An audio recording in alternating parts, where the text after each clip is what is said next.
शरद खरे जी कैथौली की पावन सरजमी से हम सबके बीच में पदार्पण हुआ है। आपका सादर 501 रुपया दे करके सम्मान किए हैं। कहा जाता है बाढ़े पूत पिता के धर्म में, खेती उपजे अपने कर में, होनहार बिरवान के होत चिकने पात। ये आपकी ओर से सादर 501 रुपया दे करके सम्मान किया गया है। बहुत बहुत सादर नमन करती हूँ, आशीर्वाद की कामना है। श्रीमान प्रवीण कुमार सरोज जी अमरपुर के अहमदपुर कैथौली ग्राम प्रधान महोदय जी की ओर से सादर 201 रुपया दे करके सम्मान किया गया। बहुत बहुत सादर नमन है। गाना बहुत लंबा नहीं न, उतलहिली मत करावा, आराम से बोले।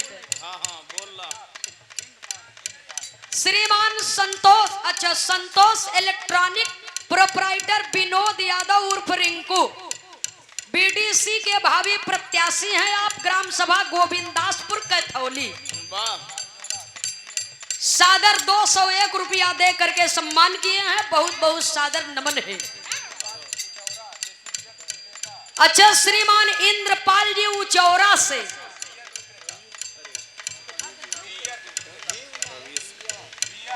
अच्छा भैया ठंडी बियर के विक्रेता हैं। हाँ, सूरदास जी ठंडी बियर के विक्रेता महोदय जी हैं। पुरस्कार आई बा 101 रुपया। बहुत बहुत सादर नमन है आपको, मालिक सुखी रखे।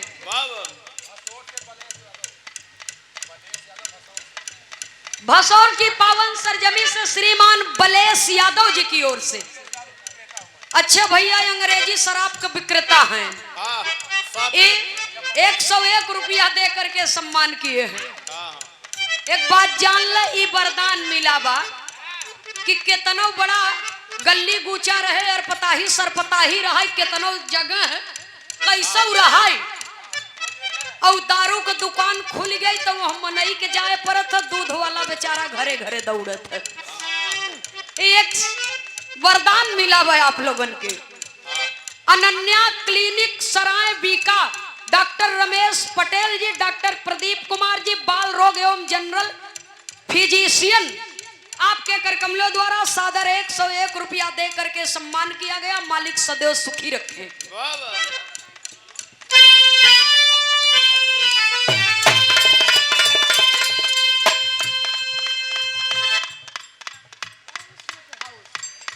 श्रीमान मुलायम यादव जी ओम स्वीट्स हाउस की ओर से सादर 101 रुपया दे करके सम्मान किया गया। बहुत बहुत सादर नमन है आपको।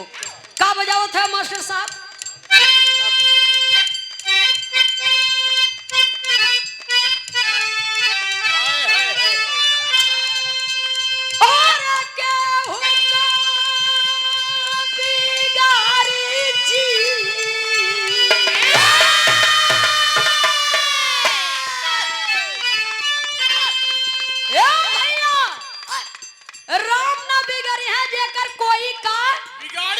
लेकिन एक बात याद रहे, भगवानो तबई तक साथ दे ही जब तक अपन नियत ठीक बा। जौने दिन अपन नेक नियत बिगड़ जाई वो दिन भगवानो साथ न दे ही। कर्म का सजा सबके भोगई पर, चाहे हम हो चाहे आप हो। तो इसलिए हमार कहना है, अरे केहू का सुधारी जी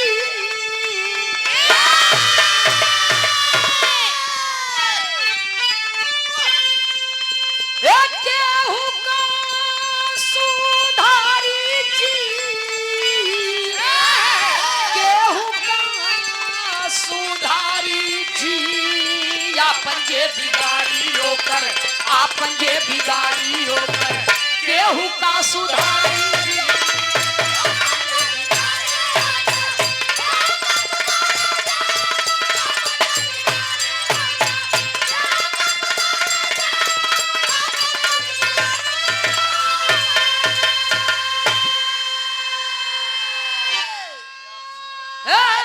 मर जाबे।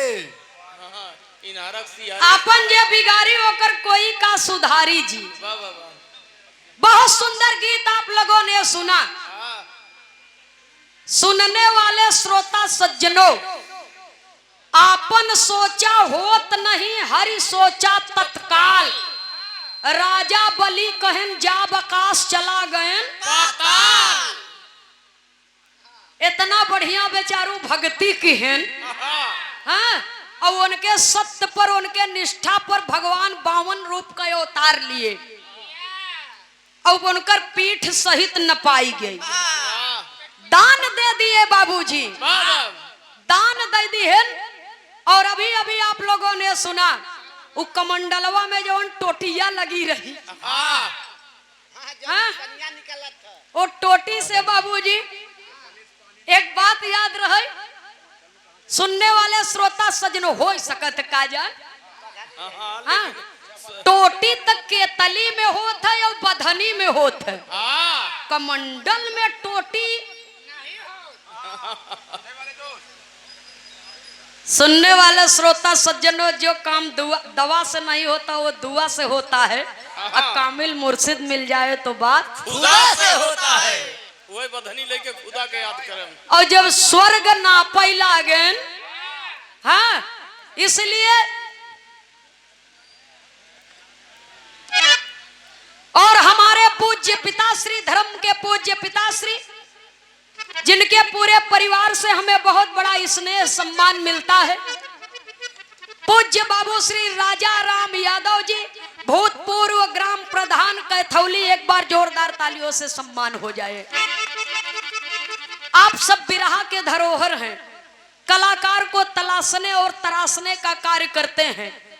जमाना गुजर गया नंदनी को इस क्षेत्र में बिरहा गाते हुए, और आप तो समाज के एक हीरा हैं, जो स्वर्गीय जनाब हैदर अली जुगनू जैसे, दादा रामधार यादव जैसे, स्वर्गीय दादा हीरा लाल यादव जैसे, स्वर्गीय बाबा राम कैलाश यादव जैसे तमाम महान हस्तियों को कैथौली की पावन धरती पर उतार दिया है आपने। आपके बड़े सुपुत्र हैं हमारे बड़े भैया जी श्री संतोष यादव जी। भैया जी के करकमलों द्वारा सादर 500 रुपए का शानदार आशीर्वाद आया है। बहुत बहुत सादर नमन है, आशीर्वाद की कामना है। उपस्थित सकल पंच को सादर नमन है। अनन्या क्लिनिक की ओर से डॉक्टर प्रदीप जी, यहाँ कई बका, डॉक्टर हुबलाल बिंद जी, पूर्व जिला पंचायत सदस्य, ग्राम कुतुबपुर, फूलपुर, प्रयागराज, 51 रुपया दे करके सम्मान किए हैं। बहुत बहुत सादर नमन, आशीर्वाद की कामना है। राजा हिमांचल के बिटिया रहीन, पार्वती तो रहबई भईन, लेकिन गंगा भी उन्हीं की लड़की रहीन। विष्णु भगवान दान में मांगे रहन, उनका वेद का छिपा हुआ रहस्य है। श्री हरि भगवान विष्णु जी ने दान में मांगा था, और उनके रखे कहाँ रहे? अपने पद नख में। और जब 52 अवतार लिए, जब स्वर्ग नापे लागे, तब ब्रह्मपुरी में जब उनकर पांव पड़ा, तब ब्रह्मा जी पाई गए मौका, और वह कमंडल से जल निकाल के विष्णु भगवान के पदनक धो के गंगा जी के ले लिए अपने कमंडल। समझ ला बात की। हर जब 52 रूपी भगवान श्री विष्णु जी बाली के भक्ति से प्रसन्न हो गए, हाँ, राजा बलि के भक्ति से प्रसन्न हो गए। क्षमा चाहूंगी, राजा बलि कहे जब हम सोए के उठी तब हमें दर्शन दी है यही रूप के। 52 दरवाजा रहा, जौने जगह पर वो रहत रहा बाबूजी पतालपुरी में। और ये तनई नहीं कहा सोए के उठी तो उठबई करी, जौने मुहारा से निकरी वो मुहारा पर हमें खड़ा नजर आया। आप हाँ, लैट्रिन रूम में हम जाए मुहारा रहा था, कहा जौने मुहारा से निकरी हमका खड़ा नजर आया।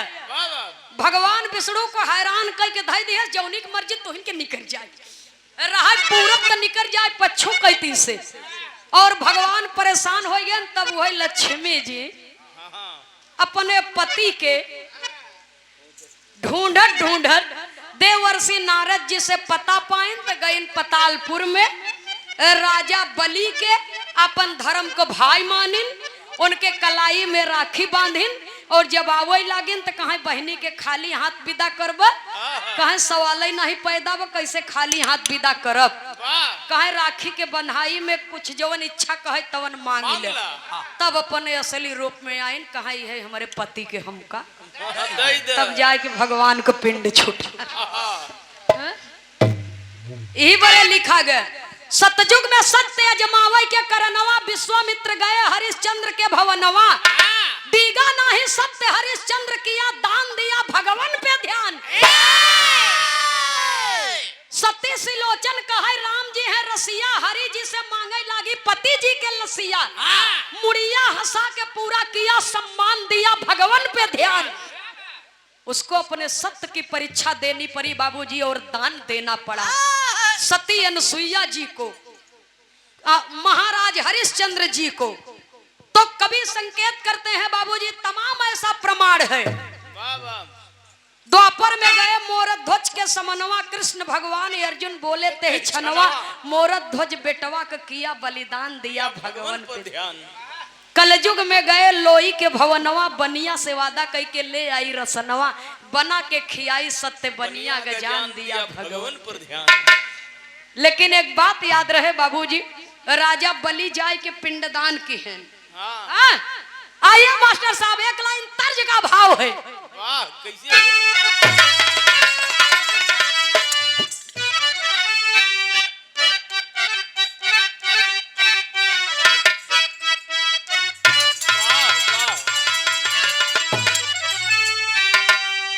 एक हमारी मतारी बहन लोग गावत थी। ये हमारे हिंदुस्तान के सौंधी मिट्टी की पारंपरिक गीत है। हमारी देश की माँ बहनें गाती हैं। कैसे गाती हैं बाबूजी? अरे अंगने में फूले फूले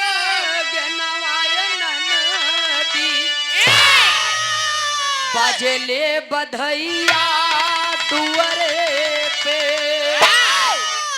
स्वर्गीय बाबू रामदेव यादव जी गाँव बनारस की धरती से।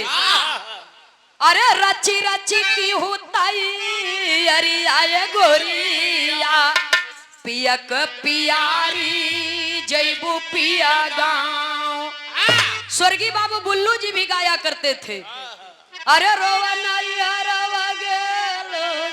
सखिया विधवा करौल पिया बदरी में। विराट सम्राट स्वर्गीय हैदर उस्ताद जी गाँव। अरे ननद भौजैया दुनऊ एक समौरिया दुनहु को पिया परदेसिया हो रहा। लेकिन अंतरराष्ट्रीय कलाकार स्वर्गीय बाबा राम कैलाश यादव जी गाए। कैसे मास्टर साहब? अरे वो है पियावा के आवत बा संदेश रे सैया पिया कितना पिए? एक बोतल पिए, 4 बोतल पिए, 6 बोतल पिए, जिंदगी भर पिए। लेकिन जौने दिन असली पिया आई जाए वह दिन सारा पिया खावा भुलाई जाए। यह बदे कहें अरे वो है पियावा के आवत बा संदेश रे सैया। अरे दुल्हा अरे राजा जी ये पुरनियन का गाना रहा। रसील रहा लेकिन अश्लील न रहे। हाँ कहे चिहुकत है सूरदास जी। हमरे कौन औकात बा बाबू? इ तो दादा लोगन के गाना रहा और रात रहा। गाँव कैसे गाँव? अरे पियावा के आवत बा संदेश रे सैया जाना होई पियावा के देश हो रहा। पियावा के आवत बा संदेश रे सैया जाना होई पियावा के देश हो रहा। पियावा के आवत बा संदेश रे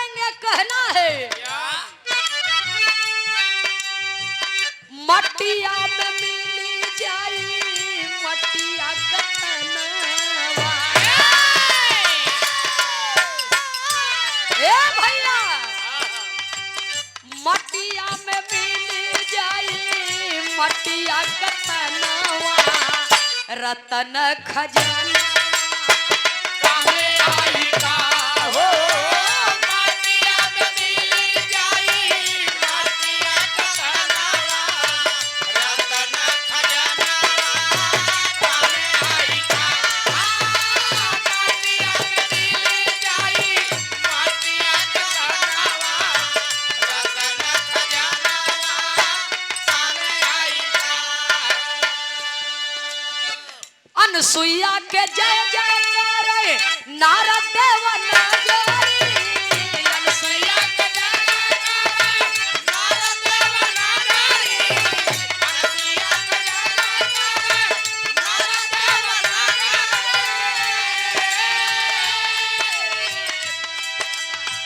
तीनों देवियन के पात दिलावा में आखारी तीनों देवियन के पात दिलावा में आखारी